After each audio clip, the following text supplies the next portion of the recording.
नमस्कार दोस्तों, मेरा नाम अंकित और आप देख रहे हैं जय महाकाल चैनल। दोस्तों, भारत सरकार ने डील्स पे डील साइन कर रही है और हथियार पे हथियार खरीद रही है और ये सिलसिला रुक नहीं रहा, क्योंकि दिन बर दिन हथियार खरीदने में तेज़ी आ रही है। अब आप सोचोगे इतनी होड़ क्या लगी है भारत सरकार को कि दिन बर दिन इतनी तेज़ी आ गई है हथियार खरीदने में। भारत सरकार क्यों कर रही है ऐसा? हाल ही में ही दोस्तों 21,000 करोड़ के 230 सखोई जेट इंजन्स की डील साइन हुई है। अब जो सखोई जेट इंजन है रशियन, इसका जो लाइफ स्पैन है इंजन का वो कम है as compare to western jet engines, और रशियन जेट इंजन्स सस्ते भी हैं as compare to French Rafale और अदर अमेरिकन जेट इंजन्स। अब लोग कहते हैं कि सस्ता और महंगे में क्या फ़र्क है? बहुत फ़र्क है दोस्तों। सस्ता सुंदर टिकाऊ कोई चीज़ नहीं होती है। सखोई जेट इंजन्स बहुत अच्छे हैं, बहुत फाइन क्वालिटी के हैं, बट अब हमें 21,000 करोड़ रुपए जो है वो खर्च करना पड़ रहा है, क्योंकि जितने भी जेट इंजन्स हैं उनका लाइफ स्पैन जो है वो एंड के ऊपर है। अब हिंदुस्तान एरोबॉटिक लिमिटेड जो कंपनी है वो मैन्युफैक्चर कर रही है रॉ मटेरियल स्टील के साथ और इंजन्स बना के वो सप्लाई करेगी, और जिसमें बहुत टाइम लगेगा। 230 इंजन्स की हमारे पास अभी अवेलेबिलिटी है और जो हमें नीड है वो 950 इंजन्स की है। उसके अलावा दोस्तों एक और डील साइन हुई है 11,000 करोड़ की 12 सखोई जेट्स की, जो कि एक और डील साइन हुई है।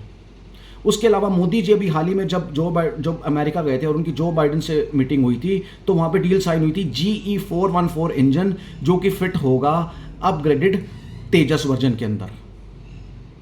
उसके अलावा दोस्तों लॉन्ग रेंज ग्लाइड बॉम्ब, जो कि सखोई 30 जेट से फायर होगा, जिसका नाम है गौरव, जिसका वेट है 1000 किलोग्राम्स और रेंज है 100 किलोमीटर्स। अब आप सोचेंगे ये इतने हथियार क्यों खरीदनी है मोदी सरकार? दोस्तों, आपको याद होगा जो विपिन रावत जी थे, जो हमारे पुराने जो फॉर्मर चीफ थे, जो अब इस दुनिया में नहीं रहे, भगवान उनकी आत्मा को शांति थे, उन्होंने कहा था भारत को एक दिन 2.5 फ्रंट पे लड़ाई लड़नी पड़ेगी। 2 फ्रंट तो चाइना और पाकिस्तान हो गया, और 0.5 अपने अंदर हो गए जो देश के गद्दार हैं। और चाइना जो है वो LAC पे हरकत करता रहता है, कभी ना कभी आपको न्यूज़ सुनने में आती होगी, कभी वो सिक्किम में, कभी अरुणाचल में, कभी लद्दाख में, तो चाइना जो हरकत करता ही करता है। तो आज नहीं तो कल भारत की चाइना से लड़ाई दोस्तों होगी ही होगी। और चाइना जानता है कि मेरा एक एलाई है पाकिस्तान, जो पैसे के लिए कहीं भी बिक जाएगा, जो मेरे लिए कुछ भी कर देगा।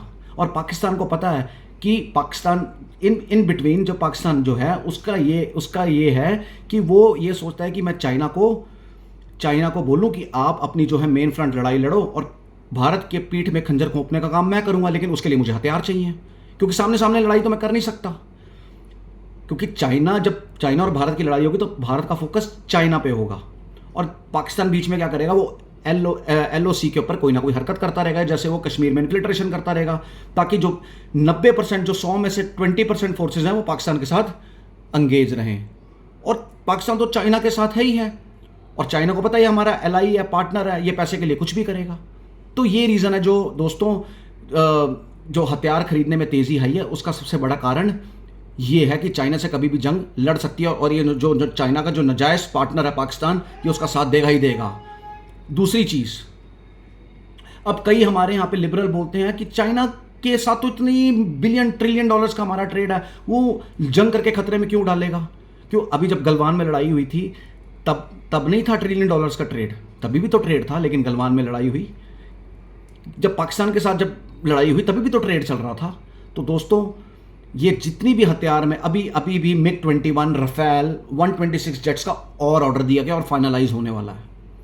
तो दोस्तों, सिर्फ मैसेज यही है कि भारत जो सरकार जो कर रही है बिल्कुल ठीक कर रही है, और जो ऑर्डर दे रही है बिल्कुल ठीक कर रही है, और जो इसमें जो तेज़ी आ रही है हथियार खरीदने में, मैं भारत सरकार के बिल्कुल साथ हूँ।